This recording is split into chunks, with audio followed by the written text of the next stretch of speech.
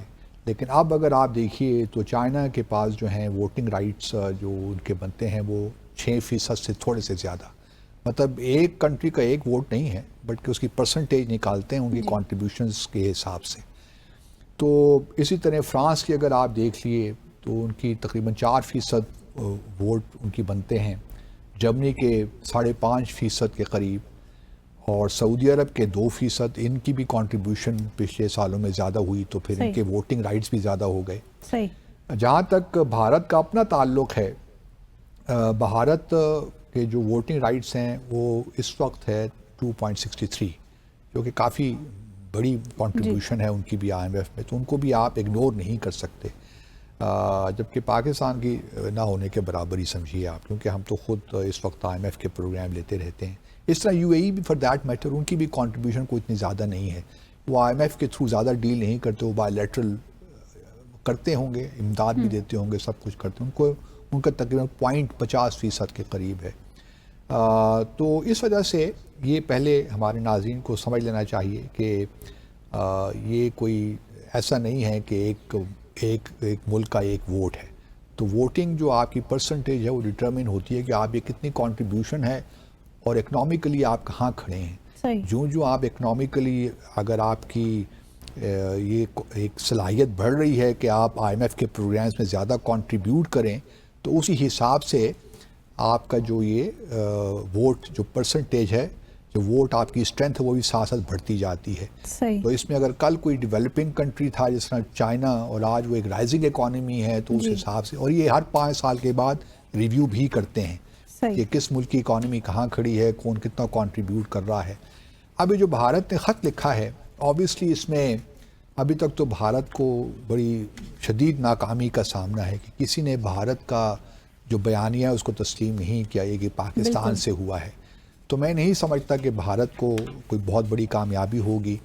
جو اس کی جو ہیں مینیجنگ ڈائریکٹر ہیں، وہ ان کا تعلق بلغاریہ سے ہے، اور انہوں نے کافی ملاقاتیں ان کی ہمارے پرائم منسٹر سے بھی ہوئیں، تو یہ پروگرام اب صحیح نیچ پہ چل رہا ہے۔ اور ہم نے بھی اگر آپ دیکھیں تو جب سے پروگرام شروع ہوا ہے تو پاکستان کے جو میکرو اکنامک انڈیکیٹرز ہیں وہ بہتر ہوئے ہیں، تو اس وجہ سے کوئی وجہ نہیں نظر آتی کہ باقی جو ممالک ہیں وہ بھارت کی جو ریکویسٹ ہے اس کو سنیں گے۔ یہاں پہ یہ بھی بتاتا چلوں کہ جو مینیجنگ ڈائریکٹر ہوتا ہے، جو چیف ہوتا ہے آپ کہہ لیجئے، ایک تو بورڈ آف گورنرز ہوتا ہے، لیکن ایک جو ایگزیکٹو ہوتا ہے مینیجنگ ڈائریکٹر، جو کہ ساری آئی ایم ایف کی ایکٹیویٹیز کو اوور آل اس کا آپ کہہ لیں کہ اوور آل انچارج ہے، چیف ہے، وہ یورپ سے ہی ہوتا ہے۔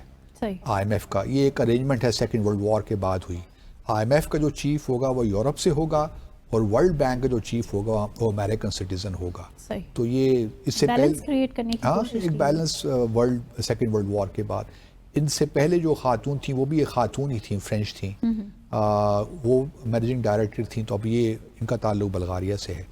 تو یہ ڈیٹیل ہم نے کہا شیئر کر دیں، میرا نہیں خیال کہ بھارت کو کامیابی کوئی ہوگی۔ اس کے علاوہ اسی سے جڑا ہوا ایک اور معاملہ بھی ہے جو کہ بہت ڈسکس ہو رہا ہے، آپ نے بھی ابھی پروگرام سے پہلے بھی ڈسکس ہم کر رہے تھے، جو پاکستان اور بھارت کے درمیان ایک ٹریڈ چل رہی ہے، اس کے بارے میں الجزیرہ کی جو رپورٹ آئی ہے۔ اب اس رپورٹ میں کچھ ایسے انکشافات ہیں جس سے ہم تو واقف ہی ہیں، لیکن اب ایک چیز الجزیرہ چونکہ معتبر ادارہ ہے تو اس نے اب یہ پوائنٹ آؤٹ کیا ہے، تو لوگ بڑے پریشان ہیں کہ بھئی ایک طرف تو آپ لوگ کہہ رہے ہیں کہ ہمارا کوئی ٹریڈ نہیں ہے، اور دوسری جانب تو ٹریڈ بڑا زبردست چل رہا ہے، اتنا زبردست چل رہا ہے کہ جو آپ کی سرکاری فگرز ہیں ان کو بھی مات دے دی۔ مطلب دیکھیے نا، ایک اچھے زمانوں میں پاکستان اور بھارت کے درمیان جو میکسیمم ٹریڈ گیا وہ $2.4 بلین ہی ہوتا رہا۔ بھارت کی جو ایکسپورٹس تقریباً 1.9 بلین کہہ لیں، اور پاکستان کی 400 سے 500 ملین ڈالر کے قریب ہماری ایکسپورٹس ان کو جاتی رہیں۔ پلوامہ کے واقعے کے بعد ہم جانتے ہیں کہ بھارت نے تقریباً 200% ڈیوٹیز پاکستان کے پروڈکٹس پہ لگا دیں، تو ہماری تو کمپیٹیٹیو ہی نہیں رہی نا. اگر یہ معاملہ 200% ڈیوٹی پہ آپ کیسے ایکسپورٹ کر سکتے ہیں بھارت کو؟ مشکل ہے، امپاسبل ہے. جب بھارت نے انیکس کیا مقبوضہ جموں اور کشمیر کو تو ہم نے بائیلیٹرل ٹریڈ ختم کر دیا. ہم نے کہا کہ اب ٹریڈ نہیں کرتے ہم، تو واگا سے کوئی ٹریڈ ہمارا نہیں ہوگا. تو بات ختم ہو گئی. لیکن ٹریڈ ہوتا رہا. اب ٹریڈ کس طرح ہوتا رہا؟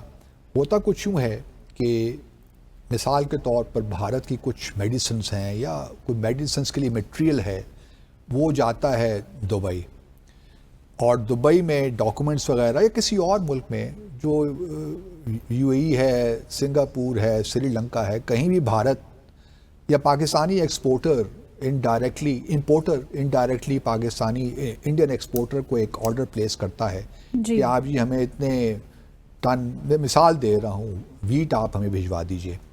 اب ہم ڈائریکٹ تو نہیں لا سکتے نا واگا سے، کیونکہ واگا تو بند ہے. یا پھر بھارت کی جو ویسلز ہیں یا کارگو شپس ہیں وہ بھی کراچی ایئرپورٹ پہ نہیں آ سکتی پاکستان کے لیے سامان لے کر، یا ہماری بھی نہیں جا سکتی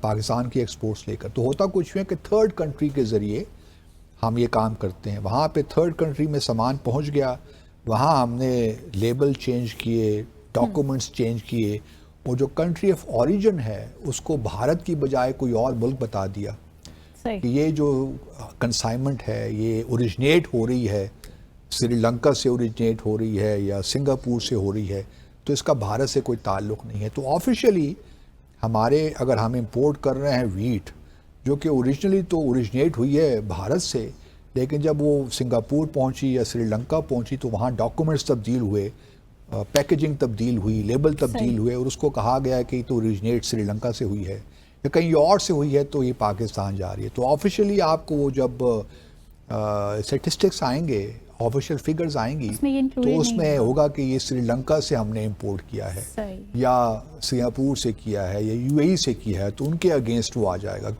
کیونکہ بھارت کا تو کوئی نام ہی نہیں ہے نا. تو اب اس قسم کی ہوتی رہی ہے. لیکن پاکستان نے جو فیصلہ کیا ہے کہ ہم نے تھرڈ کنٹری جو ٹریڈ ہے امپورٹ وہ بھی بند کرنی ہے. صحیح. اب لیکن یہ آسان کام ہے نہیں. یہ مطلب ہمارے کسٹمز کی جو ہے اتھارٹیز کے لیے بہت بڑا چیلنج ہوگا کہ اس کو ٹیسٹ ہے. آج انڈیا نے بھی بند کر دیا ٹریڈ بھارت پاکستان کی جو تھرڈ کنٹری ہوتا ہے نا یا تھرڈ کنٹری کا جو اوریجن وہ بھی بند کر دیا.